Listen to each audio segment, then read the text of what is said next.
ரகுபதி அவர்களே, பார்த்து கொண்டு இருக்கின்ற நல்லா ஒழுக்கமா நீங்க இந்த மைன்ஸ் டிபார்ட்மெண்ட்ல செயல்பட்டா தப்புவீங்க. காலச்சக்கரம் சுத்திக்கிட்டு இருக்குது. நேற்று புதுக்கோட்டையில் சுற்றுப்பயணத்தில் பேசிய அதிமுக பொதுச் செயலாளர் எடப்பாடி பழனிசாமி அவர்கள் திமுக அமைச்சர் ரகுபதியை விரல் நீட்டி எச்சரித்துள்ளது திமுகவினர் மத்தியில் அதிர்ச்சியை ஏற்படுத்தியுள்ளது. 10 ரூபா பாலாஜி நாடு பூரா தெரியுதுல்ல, எல்லாம் அடையாளம் காட்டிட்டீங்க. அவர்களுடைய அடமொழி பேரு 10 ரூபா பாலாஜி. 10 ரூபா பாலாஜினா அவரை தான் குறிக்கும், அப்படித்தானே? அது நீங்க தானே சொல்றீங்க, உங்கள் மொழியை தான் நான் சொல்றேன். இல்லையா, அதுக்கு ஒரு நாளைக்கு அறிக்கை விடுவாங்க.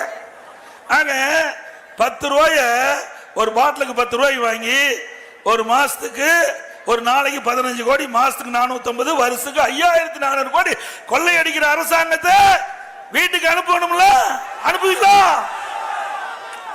இப்போ இந்த தொகுதியில் இருக்கிற திரு ரகுபதிக்கு ஒரு இலாக்கா கொடுத்திருக்காங்க. ஏன்னா இவர் கரெக்டா வசூல் பண்ணணும்ல. மைன்ஸ் திரு ரகுபதி அவர்களே, பார்த்து கொண்டு இருக்கின்ற நல்லா ஒழுக்கமா நீங்க இந்த மைன்ஸ் டிபார்ட்மெண்ட்ல செயல்பட்டா தப்புவீங்க. காலச்சக்கரம் சுத்திக்கிட்டு இருக்குது. கீழ் இருக்கிற சக்கரம் மேல வரும். அதிமுக ஆட்சிக்கு வரும். அப்ப இந்த திமுக உங்களை காப்பாத்தது. திமுக எப்பவுமே அந்த கட்சியை காப்பாத்தல வரலாறே கிடையாது. திமுக கட்சி அவை கட்சிக்காரரை காப்பாத்தின வரலாறே கிடையாது.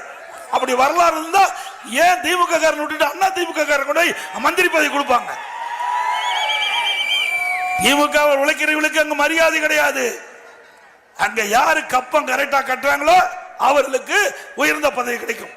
அங்க சிறந்த அமைச்சர் சொன்னா யார் அதிகமா மேலெடுத்து கப்பம் கட்டுறாங்களோ அவர்கள் தான் சிறந்த அமைச்சர் திமுகவில். இப்படிப்பட்ட அரசாங்கம் தேவையா?